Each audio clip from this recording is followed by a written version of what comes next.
Olá a todos, sou o professor Jonathan Marcel Shows. Hoje iniciamos um mini curso chamado A Revolução Francesa, os Direitos Humanos e a Contemporaneidade. Esse mini curso foi proposto ah, para o evento do ciclo de mini cursos do Programa de Pós-Graduação da Universidade Federal do Paraná.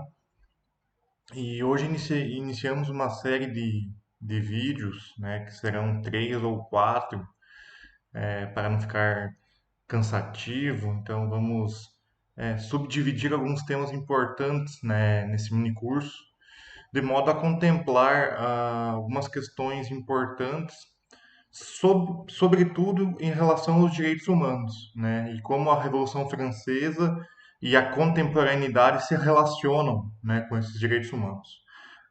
Primeiramente, eu acho que seria importante eu fazer uma apresentação acadêmica e profissional para vocês me conhecerem um pouco mais, saber um pouquinho mais da minha trajetória acadêmica e como os direitos humanos se tornaram um tema de pesquisa, né, na minha carreira. Ah,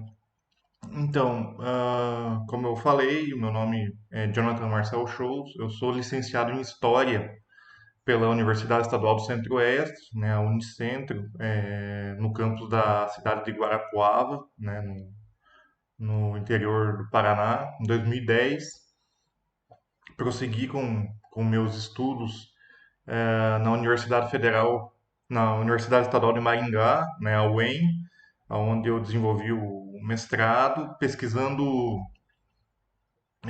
conflitos é, regionais no sudoeste do Paraná.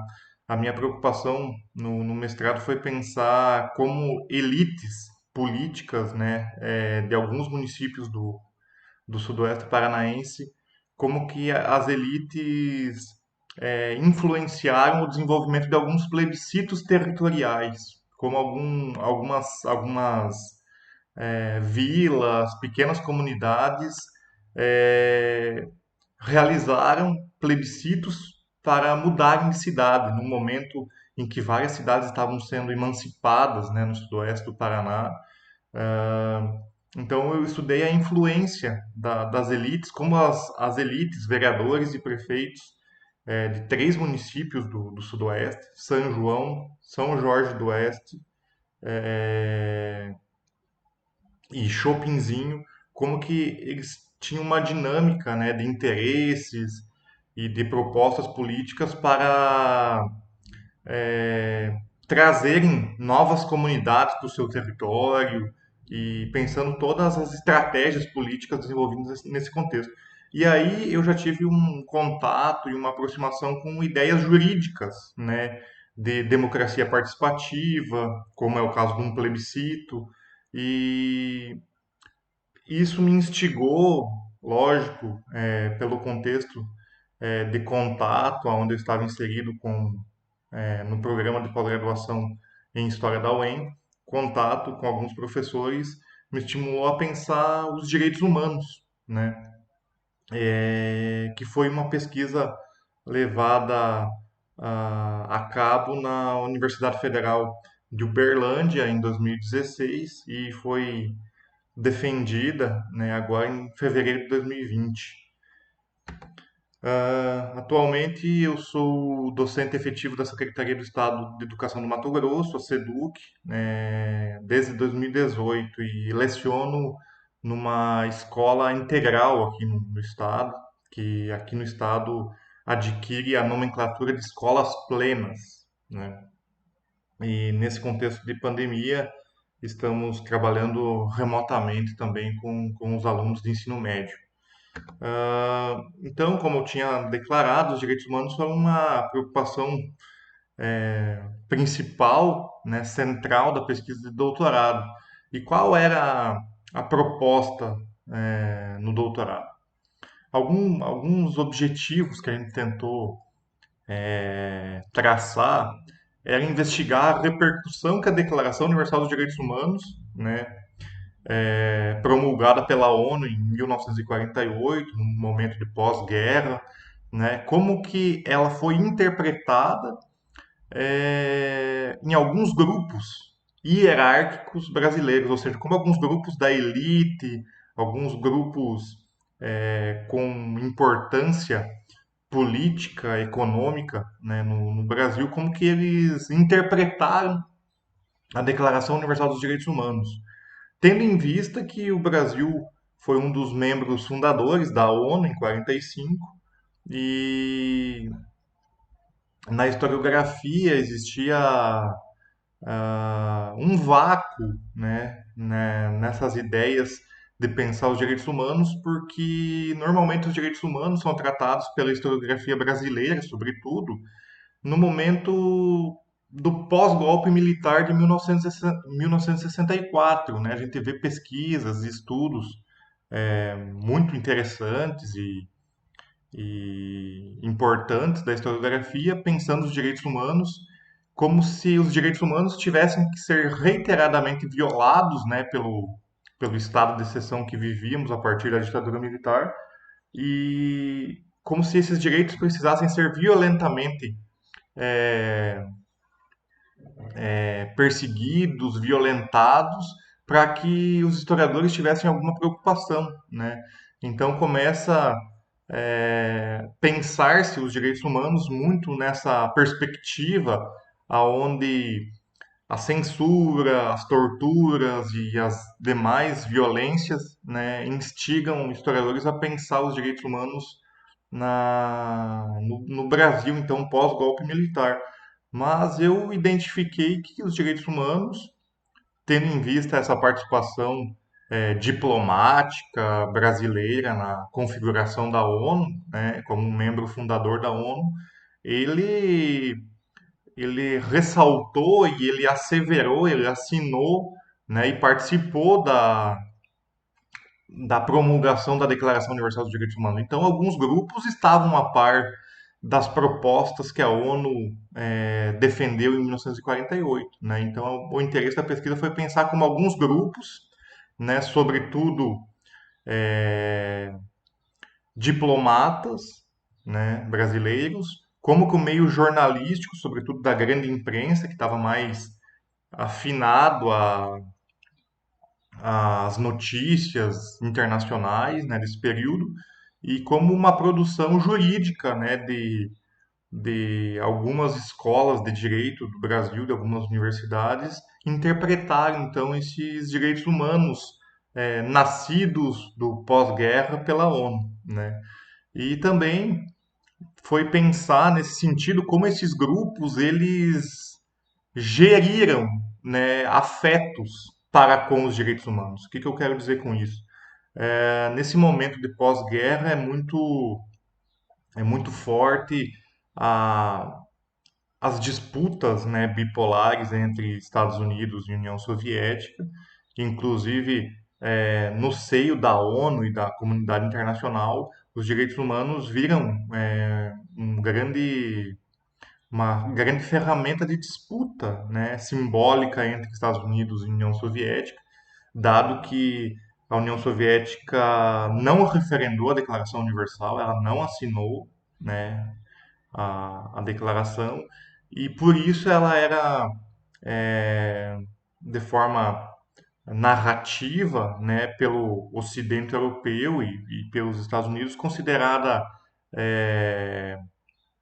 autoritária, não defensora de direitos humanos, e isso era uma disputa que se desenvolvia nesse momento. E a União Soviética, em contrapartida, argumentava que esses direitos humanos eram uma forma de expandir o capitalismo para o restante dos países, né, e era uma forma de domínio imperialista, né, dos Estados Unidos e das potências ocidentais para com outros países nesse pós-guerra. Então a União Soviética não referenda essa declaração. E isso gera uma disputa simbólica, inclusive no Brasil, né, que é muito interessante e esquecida, né, pela historiografia. Nunca foi um ponto de atenção dos historiadores brasileiros para com essa temática. E a gente percebe que, por exemplo, o anticomunismo, que é muito estudado, investigado nesse momento no Brasil, ele tem uma relação com os direitos humanos, né? A proteção e a defesa dos direitos humanos por esses grupos é, hierárquicos brasileiros, como a grande mídia, vai fazer, digamos, muito bom gosto em defender e exaltar esses direitos humanos nascidos da ONU, né, os diplomatas brasileiros nos seus discursos na comunidade internacional exaltam a defesa dos direitos humanos e muitos juristas, né, também vão defender esses direitos humanos nessa perspectiva. E a defesa dos direitos humanos nesse momento, ela gera muitos afetos, ela estimula sentimentos nas pessoas, como o ódio ao comunismo. Ou seja, você defende os direitos humanos nesse momento, e ele é defendido por esses grupos, para evitar a expansão do comunismo no Brasil. Então, ou você é comunista ou você defende os direitos humanos, não pode ser os dois. Então, tem essa tensão interessante que foi uma que foi muito explorado na minha pesquisa. Ah, então, esse foi, digamos, um roteiro, né, breve do interesse pelos direitos humanos, como ele surgiu na minha vida acadêmica. E hoje eu proponho uma introdução, né, a esse mini curso que eu intitulei Brasil, um Estado Democrático de Direito, né? Ah, nas atuais circunstâncias políticas, né, e sociais, no meio de uma pandemia muito complicada, né, para o Brasil e para o mundo, né, talvez a gente teria mais disposição a afirmar que o Brasil não é um Estado pleno de democracia e de direito, né? E eu coloco isso de uma forma retórica e interrogativa para incentivar, né, a pensarmos algumas questões importantes que permeiam os direitos humanos no Brasil e no mundo. E acho prudente comentar que a partir dessa introdução, nos próximos vídeos, retomaríamos algumas origens importantes dos direitos humanos, né? Como é o caso da Revolução Francesa, e por isso é, a nomeio, né, no título do minicurso, e a partir do rastreamento de algumas dessas origens dos direitos humanos, a partir da Revolução Francesa, entraríamos pensando os direitos humanos na contemporaneidade, no pós-guerra e no Brasil, né? Pensando o- as circunstâncias mais presentes possíveis.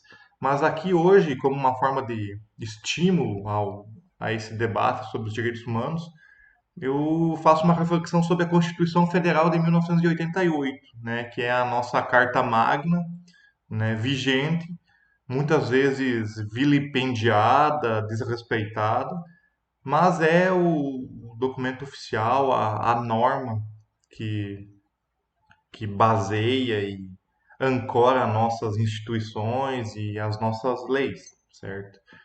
E essa ideia de Estado Democrático de Direitos no Brasil surge, então, após o fim do regime militar, em 1985, né, e a Constituição criada e promulgada em 1988, né, que inaugura o Estado Democrático de Direito no Brasil, que seria um Estado onde a democracia seria a, o sistema democrático, né, vigoraria, né, e defenderia que todos os seus cidadãos, né, teriam direitos, né, delimitados, né, produzidos e normatizados por essa Constituição. né? Esse democrático de direito possibilita que as pessoas, os cidadãos brasileiros tenham direitos e correlatos deveres, né? Mas possibilita que ah, todo o poder emanasse do povo e o defenda, né? E isso é bastante interessante, porque nas dinâmicas da década de 80, muitos movimentos sociais crescem e defendem o direito a ter direitos, né? Porque nos seus 20 anos, 2 décadas de ditadura, a censura, a tortura, as torturas, as violências, impediram, né, a efetivação desse direito a ter direitos. Então, a Constituição surge nessa dinâmica, né? É importante pensar essas, essas, essas disputas envolvidas, né, na Constituição. Isso significa que a Constituição Federal ela é perfeita? Não, longe disso, né? Mas ela é muito mais importante, né, na perspectiva da defesa de um Estado democrático de direito, mas ela, na sua Constituição, na Constituinte que a elabora, ela, ela mantém o interesse de militares e de grupos conservadores também, né? E ela determina como a nossa sociedade vai se fundamentar a partir desse momento, de final dos anos 80.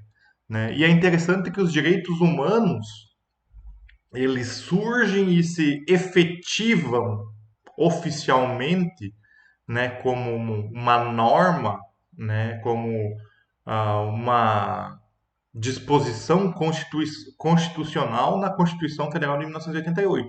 Até 1988, desculpa, os direitos humanos era simplesmente uma ferramenta simbólica, não era efetivada, né, na, no conjunto de normas e regras da sociedade brasileira. Então é a primeira vez na história do Brasil que os direitos humanos aparecem nesses documentos oficiais, né?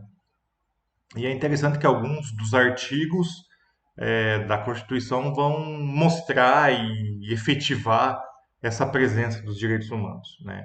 É importante que desde a Declaração Universal dos Direitos Humanos da ONU, né, temos aí meio século, né, de 1948 até o final do século XX, aonde esses direitos humanos vão sendo desenvolvidos, aperfeiçoados, eles vão sendo difundidos na comunidade internacional com mais efetividade, né, discursiva, simbólica, né? Eles fazem parte da sociedade internacional a partir de então e são muito é uma ferramenta muito defendida, né, pela pelo direito internacional nesse momento. Pois bem, no artigo primeiro é estabelecido que junto com alguns dispositivos, como a soberania do país, a cidadania, a livre iniciativa, ou seja, já é demonstrado que o Brasil está adaptado às circunstâncias do capitalismo do, do final do século XX, né? Ele adota, né, essa livre iniciativa como um pressuposto da sua sociedade e o pluralismo político, ou seja, a liberdade de opiniões e partidos e associações diversas dentro do espectro político, né, dentro desses dispositivos que delimitam, né, e efetivam a democracia liberal, como a gente convencionou chamar, ele estabelece que a dignidade humana é um dos fundamentos do Estado brasileiro, né? E aí já temos uma expressão, um termo bastante importante para pensar os direitos humanos. Quando a gente pensa em direitos humanos, começa a estudar direitos humanos, a dignidade humana é a primeira palavra que nos dita, nos é ensinada e faz uma associação aos direitos humanos, essa dignidade humana. E já veremos um pouco mais sobre ela. mas é importante ter em mente essa palavra nesse momento. No artigo 4º, você determina que a República Federativa do Brasil, nas suas relações internacionais, reger-se-á pelos princípios, alguns princípios, de independência nacional, ou seja, o Brasil é independente, não, não está, digamos, correlato ou ele tem alguma vinculação com alguma outra nação que o influencia, ele não pertence a uma outra nação, a um outro território, ou seja, o Brasil é independente. Outro princípio importante, autodeterminação dos povos. Então, o Brasil determina nessa Constituição que ele defende a autodeterminação dos povos. Os povos podem lutar pela sua autodeterminação, pela sua independência, sua autonomia, né? A defesa da paz, do repúdio ao terrorismo e ao racismo, ou seja, isso está cravado, né, na nossa Carta Magna, e dentre outros, a prevalência dos direitos humanos, né? Então, o Brasil fala e deixa explícito que as suas relações internacionais defenderão os direitos humanos, né? E é interessante pensar nessas relações internacionais e já vincula os direitos humanos numa concepção universal, né? Os direitos humanos, ele tem essa ideia universalista que independe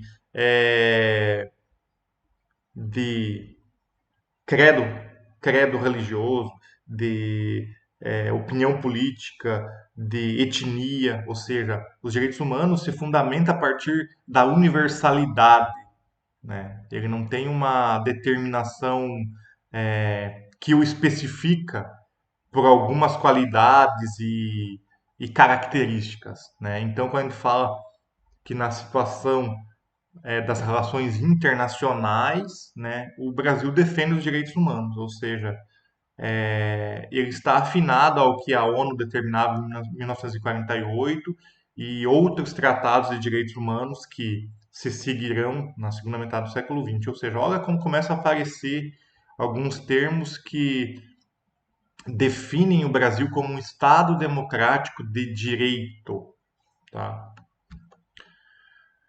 Então, os direitos humanos eles vão aparecer ao longo dessa Carta Magna, dessa nossa Constituição, né? O título 2, por exemplo, que é determinado, nomeado como dos direitos e das garantias fundamentais, os capítulos vão rastrear e determinar uma série de direitos, né, aos cidadãos brasileiros. Por exemplo, o artigo 5º, chamado dos direitos e deveres individuais e coletivos, ele tem 78 incisos, falando de modo geral direitos e liberdades e garantias que o brasileiro tem. Ali é determinado a liberdade de associação, a liberdade política, o direito à propriedade privada, que já tem essa vinculação ao capitalismo e à democracia liberal burguesa, como a gente está acostumado. Mas ali também está nomeado, por exemplo, direitos diversos, a liberdade religiosa, a liberdade de imprensa, a liberdade de pensamento, sabe? Então ali, todos esses 78 incisos, eles estão conectados às ideias de direitos humanos, certo? Por exemplo, do artigo 6 ao 11 são contemplados os direitos sociais, que é o direito à moradia, ao trabalho, à saúde, à previdência privada, ou seja, são os direitos sociais que a União Soviética, por exemplo, dava muita ênfase e que os partidos de esquerda dão muita ênfase, sabe? São os direitos sociais que, dentro da configuração das últimas décadas, a social-democracia defendia, sabe? A intervenção do Estado na, na sociedade para ajudar a, a ter um nível de igualdade social entre as pessoas. Então, esses direitos sociais são os direitos conhecidos, ao direito ao trabalho, à moradia, à, à previdência privada, certo? São os direitos aonde o Estado intervém na sociedade para contribuir e para ajudar os mais necessitados. Ele interfere para tentar dar um nível de igualdade social melhor, certo? Que são os direitos, por exemplo, que os partidos de direita e que nas disputas pela Declaração Universal dos Direitos Humanos, os Estados Unidos e, e os países é, do Ocidente europeu não davam ênfase. Eles davam ênfase a quais direitos? Aos direitos políticos, aos direitos civis, entende? Os, os partidos de direita e representados nessas disputas, por exemplo, pelo, pelos Estados Unidos, pela Inglaterra, pela França na segunda metade do século XX, na ONU, eles dão ênfase aos direitos políticos, ao direito de votar, de ser votado, à liberdade de expressão, à liberdade religiosa, que são direitos que não dependem do Estado para se efetivar, né? Já a esquerda, a União Soviética e os partidos de esquerda vão defender mais os direitos sociais e econômicos, que dependem da intervenção do Estado na economia, na sociedade, para acabar com injustiças e desigualdades, certo? Os direitos de nacionalidade são contemplados nos artigos 12 e 13, que determina quem é um cidadão, quem pode ser um cidadão brasileiro, por exemplo. E os direitos políticos, que são esses direitos de votar e ser votado, a liberdade de associação política, ou seja, você pode criar um partido, criar uma associação para defender uma causa, estão nos artigos 14 a 16. Mas a pergunta mais importante nesse momento seria pensar o que é a dignidade humana, que lá no início, no artigo 1º, determina que o Brasil é um fundamento do Estado brasileiro a defesa da dignidade humana. No direito, os juristas trabalham muito com a ideia do princípio da dignidade humana, né? Isso é estabelecido na Constituição brasileira de 1988, que a dignidade da pessoa humana é o fundamento último do Estado brasileiro, ou seja, ela é a coisa mais fundamental em que o Estado brasileiro tem que defender. Ela é o princípio básico, né, fundante do Estado brasileiro nessa circunstância de 1988. Ou seja, o Brasil como Estado, se dispõe a defender a dignidade da pessoa humana. Dignidade é um termo muito conhecido, né, do nosso vocabulário, e ele tem várias definições no dicionário, né, e a gente pode encontrar várias dessas e usar em diversas circunstâncias, mas basicamente ele aparece no dicionário como o que? Modo de proceder que transmite respeito, autoridade, honra, nobreza. Ou seja, quando você usa esse termo, isso não é digno, quer dizer que aquilo não é respeitoso, né? Ou eu tenho dignidade, ou seja, que você transmite um respeito, você tem uma autoridade, uma honra, né, a ser defendido. 2, qualidade do que é nobre, elevação ou grandeza moral, ou seja, já tem a ver com os nossos atos, né, de você defender a dignidade. Autoridade 3, autoridade moral, honestidade, honra, autoridade, gravidade. 4, série de benefícios vinculado ao cargo importante no clero, né, que provavelmente estaria vinculado aos termos de digníssimo, vinculado a matriz religiosa. Título ou cargo de graduação elevado, honraria. 6. Respeita seus valores ou sentimentos, amor próprio. Então, esse sexto tem muito a ver com o que a gente considera o respeito aos nossos valores, aos nossos sentimentos, né? Um amor próprio de você se respeitar pelo que você é, certo? E isso tem alguma relação, como a gente vai ver, com esse princípio da dignidade humana que fundamenta e é, digamos, o eixo principal do que a gente considera os direitos humanos. A dignidade é o valor fonte, é o valor principal que determina a interpretação e aplicação da Constituição. Ou seja, o Estado como a atuação de todos os poderes, né, ou seja, do governo e das suas instituições, tem que ter como finalidade última a defesa da dignidade humana. Em síntese, o Estado existe para garantir e promover a dignidade de todas as pessoas. Ou seja, você proteger esse respeito por todas as pessoas, essa honra, né, que está exposta naquelas definições. É nesse amplo alcance que está a universalidade do princípio da dignidade humana e dos direitos humanos. Ou seja, independente da cor da pessoa, da opinião política, da religião, independente de qualquer característica dessa pessoa, ela possui dignidade pelo simples fato de ser uma pessoa, de ser um ser humano. Então, essa dignidade independe de qualquer característica política, econômica ou social dessa pessoa. Né? Então, o Brasil define que vai defender os seus cidadãos, independente de qualquer característica que essa pessoa possua, certo? Ela, digamos, é a máxima, ela é a principal, ela é a principal característica dessa Constituição de 1988, né?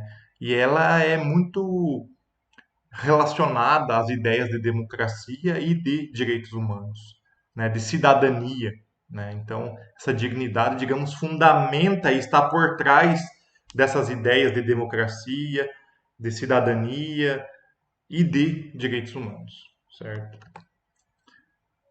A gente poderia pensar na própria origem dessa palavra, da onde vamos pensar em termos linguísticos, né, na semântica da palavra, qual que é a origem dela, da onde que ela surge, qual que é a sua importância, né? E é uma palavra que vem do latim de dignus, né, que é um adjetivo, uma característica, né, ligada a um verbo, que é o decet, o que é conveniente, é apropriado, né, e nós estamos falando de pessoas, é uma característica da pessoa, ou seja, o que é conveniente e apropriado a todas as pessoas. E é um substantivo chamado decor, decência, decoro. É uma palavra muito utilizada na justiça brasileira, o decoro na política, o decoro parlamentar, ou seja, você tem que ter decência pelo cargo que você ocupa, né? Você não pode quebrar esse decoro tendo uma postura e um comportamento que não condiz com a tua função, né? Então, nesse sentido, dizer que alguém teve um tratamento digno significa dizer que ela teve um tratamento apropriado, adequado, decente, pelo simples fato de ser uma pessoa, certo? Então, os direitos humanos decorrem dessa dignidade da pessoa humana, ou seja, a ideia de direitos humanos tem como base a dignidade da pessoa humana, é esse respeito, essa decência, pelo simples fato de você estar falando de pessoas, independente se essa pessoa é um bandido, ela é um cidadão de bem ou qualquer característica. Pelo simples fato de ser uma pessoa, ela tem algumas características que devem ser respeitadas, certo? Então, independente se essa pessoa tem alguma, por mais importante que seja essa pessoa, ou mais afetada socialmente que seja, ela tem o mesmo, a mesma dignidade, né? Então, independente se ela é um, vamos pensar em características bem pesadas socialmente. Você está falando de um estuprador, sabe, de um pedófilo, ela tem que ser punida? Tem. Ela cometeu um crime? Tem. Ela não teve um comportamento adequado? Não, não teve. Longe disso. Mas ela é uma pessoa e ela merece um tratamento digno, né? É por isso que os direitos humanos surgem contra, né, e se elevam contra a ideia de tortura ou de fazer justiça com as próprias mãos, como em sociedades do passado, ou a pena de morte, né? Os direitos humanos determinam posturas contra essas ideias de pena de morte, de fazer justiça com as próprias mãos, né? Então, independente dos problemas sociais que uma pessoa enfrente, né, ela merece um tratamento justo sob a lei, digamos assim, né? A gente pode ter muita raiva, mágoa, ódio de alguma pessoa que comete um crime horrendo, né? Vamos pensar, por exemplo, nos torturadores, ou, como eu falei, num estuprador, ou vamos pensar em quem atuou no Holocausto na Segunda Guerra Mundial. São pessoas que cometeram crimes horrendos, né, terríveis, né, mas ainda assim são pessoas e contemplam essa dignidade da pessoa humana. Por isso que os direitos humanos geram muitas polêmicas e muitas críticas, né? Então, para que uma pessoa possa, desde a sua infância, viver, crescer, desenvolver suas potencialidades de modo decente, ela precisa saúde, alimentação, educação, moradia, afeto, carinho. Precisa também de liberdade para fazer as suas opções profissionais, religiosas, políticas, afetivas. Todas essas características estão na base dos direitos humanos e da dignidade da pessoa humana. Esse conjunto de necessidades e capacidades nada mais é do que os direitos humanos, como a gente falou, e que são reconhecidos como princípios básicos da Constituição brasileira. Aqui um adendo que é importante fazer é que os direitos humanos eles têm uma percepção universal, né? E a gente vai ver muito isso na Revolução Francesa. Eles surgem como conjuntos de direitos que devem ser respeitados em qualquer lugar do mundo, certo? Mas existem também os chamados direitos fundamentais. Direitos humanos e direitos fundamentais são termos diferentes. Tem relação? Tem. Mas os direitos humanos têm essa percepção universal, meio abstrato, né? Meio subjetivo, que independente se a pessoa está no Alasca ou na China, ela tem direitos, ela tem alguns conjuntos de direitos a serem respeitados. Já os direitos fundamentais devem-se aos direitos do cidadão, de uma pessoa que está vinculada a um Estado, a uma nação específica. Tá? Então, um influencia o outro, mas os direitos humanos têm uma percepção universal, universalista, né? Não determina lugar, território, nada.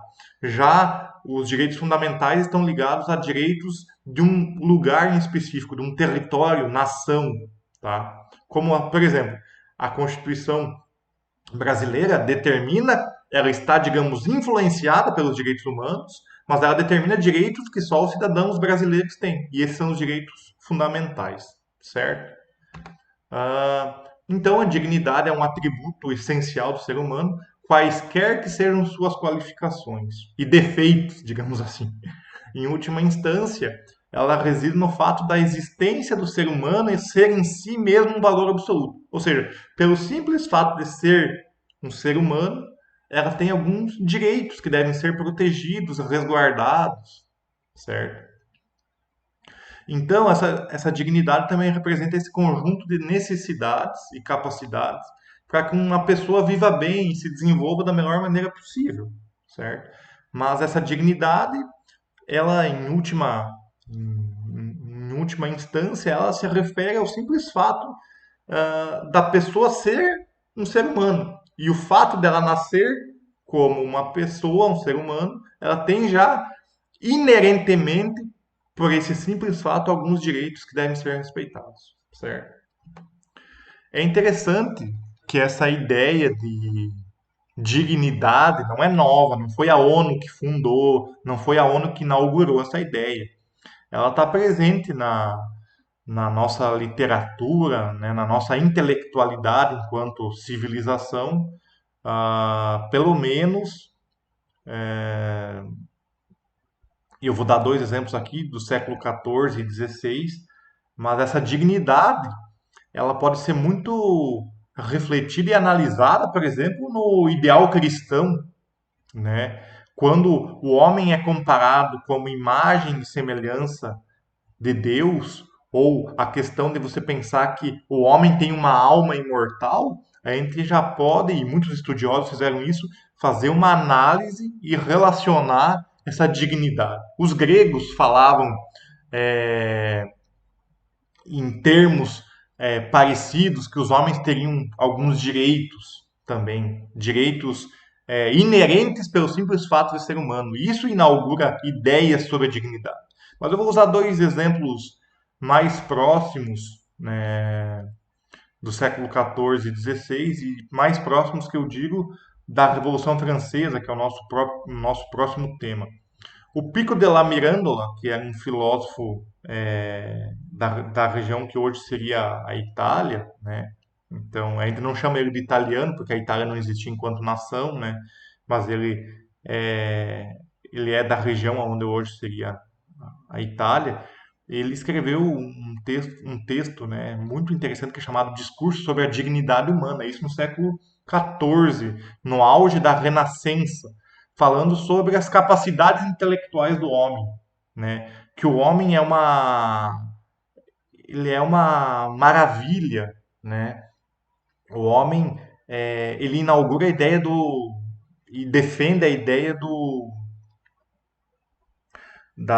das potencialidades do homem, né? Que o homem tem o livre-arbítrio, né? Para se transformar, para se aperfeiçoar, para se aproximar de entes celestes, como os anjos, pelas maravilhas que ele pode fazer, por esse livre-arbítrio, pela sua capacidade intelectual de transformar a sua realidade, transformar o mundo, mas ele também pode usar toda a sua potencialidade para se transformar nos entes mais degenerantes e rústicos e menos os sujeitos mais é, horríveis, né? Como a gente usou o exemplo de pessoas que cometem crimes muito mal vistos e muito feios a,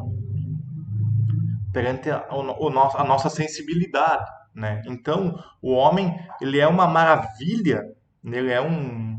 Ele tem um potencial transformador que ele pode se aproximar de entes celestes, próximo a Deus, e ele pode se transformar em entes degenerantes, né? Que cabem menosprezo, né? Nojo, repúdio, né? E isso o Pico della Mirandola está falando no século XIV, né?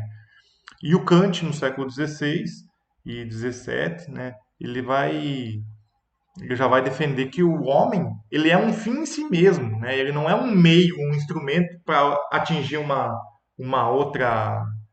um outro fim, um outro objetivo. O homem é um fim em si mesmo, né? Esse potencial, essa transformação do homem usar, no caso, das dinâmicas intelectuais que o Kant vivencia no século XVI e XVII, ele vai falar que o homem usa a sua racionalidade, né, para acabar com a sua ignorância. Então, o homem é um ser magnífico, né? E ele não tem um objetivo, né? Ele não tem um fim a atingir, a não ser ele mesmo, o seu desenvolvimento, as suas capacidades de transformação da sua realidade, certo? Então essa dignidade ela já é muito disseminada, analisada, intelectualizada há muito tempo, né, na nossa trajetória enquanto civilização. E é interessante que nos estudos jurídicos a gente pensa o que define essa dignidade, né? Se a gente sabe que essa dignidade, então, é o último objetivo, os direitos humanos estão baseados nessa dignidade de honra, respeito, amor próprio, né? Mas o que define? Alguns juristas, sobretudo, né, inclusive para definir na Constituição, você tem que saber o que ela define, o que ela é, né? E eu acho bastante pertinente a definição do Fábio Conder Comparato, que é um jurista brasileiro, bastante conhecido nos estudos jurídicos, que ele define alguns elementos, né, que são importantes para se pensar a dignidade humana, né? Ele fala a racionalidade criativa, ou seja, o homem é superior, né, a todas as espécies porque ele usa a palavra e essa palavra ele elabora, ele conforma e é um sinal que o homem é que o homem é a espécie mais desenvolvida e ele usa essa palavra para dominar, convencer e transformar, né, a sua espécie. Então, esse sinal de usar a palavra, transpor em alfabetos, né, isso é uma racionalidade criativa que define o homem enquanto homem. Outras espécies não fazem isso, ou se fazem é num nível muito primário, né? Então o homem possui essa racionalidade, o uso do cérebro, né? O desenvolvimento cerebral, né? Um segundo tópico seria a mentalidade axiológica, no sentido do que o homem consegue sentir o que é belo, bom, é justo, o homem consegue conformar essas ideias de sensibilidade, né? O homem sabe definir o que é belo, o que é justo. Ele cria ideias de sentimentos, né? Para definir a sua realidade. Ele conforma a empatia, né? E isso é uma característica do homem. A liberdade é um artefato, uma ferramenta da dignidade, que o homem tem capacidade de julgar, né? Que não tem nada a ver com o instinto biológico, né? O homem consegue conformar o que é justo, o que não é, como julgar determinadas situações e punir determinadas situações. Então, ao longo da história, a gente pensa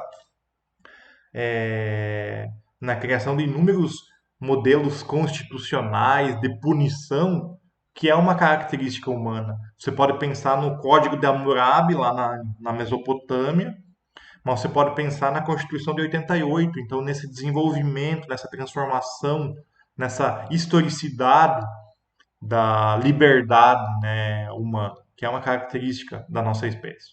A autoconsciência. Então, o homem conseguir ser se auto-perceber, ele sabe o que ele está sentindo, ele consegue expor, ele consegue se entender enquanto um ser reflexivo, ele tem a consciência dos seus atos, certo?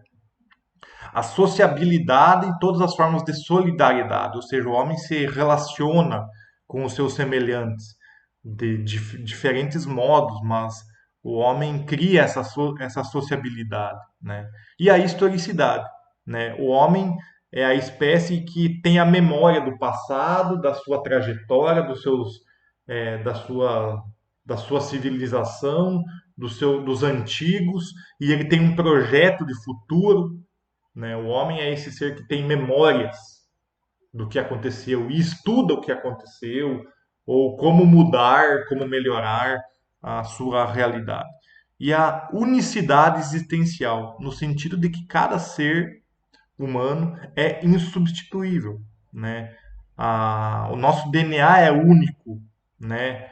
O nosso nossas marcas são únicas, né? No sentido biológico, genético e no nosso sentido de consciência, né? Não digo só fisicamente, porque cada pessoa vai ter um corpo, mas cada um tem as suas sensibilidades. é, Cada ser vai constituir as suas próprias ideias e vai manipulá-las da maneira que prefere, né? Então, por isso cada ser é insubstituível, não somente pelas características físicas, né?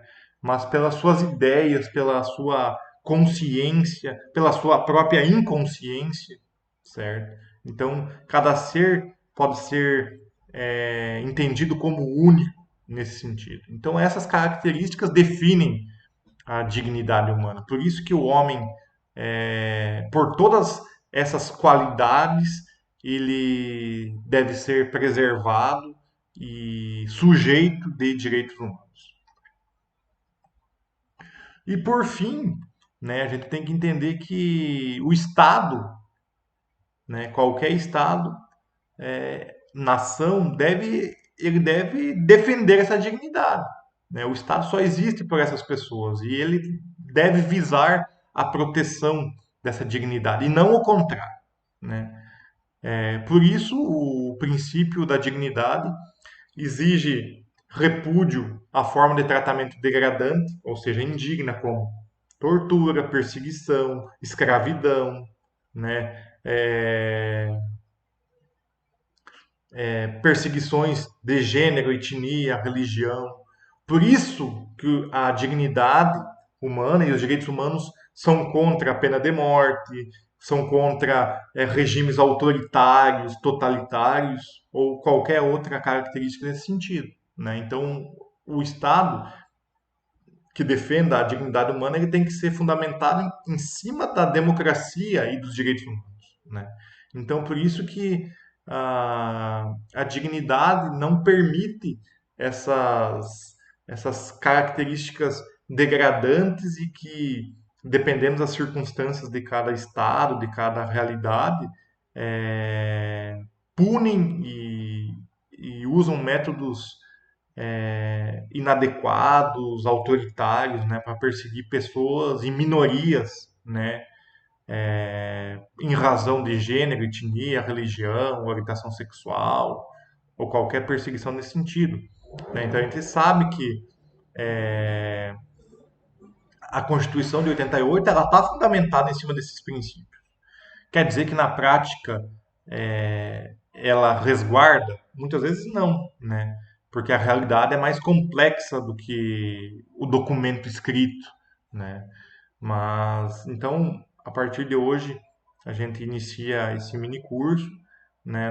No próximo vídeo retomaremos a discussão pensando na Revolução Francesa, como que os direitos humanos surgiram, né, no decorrer e foram, digamos, oficialmente universalizados na Revolução Francesa, certo? Então a gente inicia de uma discussão bastante atual, contemporânea, porque estamos falando da nossa Constituição, enquanto fonte histórica, né? Então a gente está analisando um pouco das suas linhas e das suas percepções, e agora partimos para a Revolução Francesa. E é importante que se diga, pessoal, que eu começo pensando essa Constituição Federal de 88, porque, como vocês sabem, o historiador tem que partir de perguntas do presente, né? A gente sempre parte dessas problemáticas e de questões que nos são é, fortes e nos atingem e nos estimulam, né, no presente. E a nossa Constituição, ela é bastante pertinente nesse sentido, certo? Então, eu agradeço a participação de todos e seguiremos com o mini curso. Obrigado pela atenção e até mais.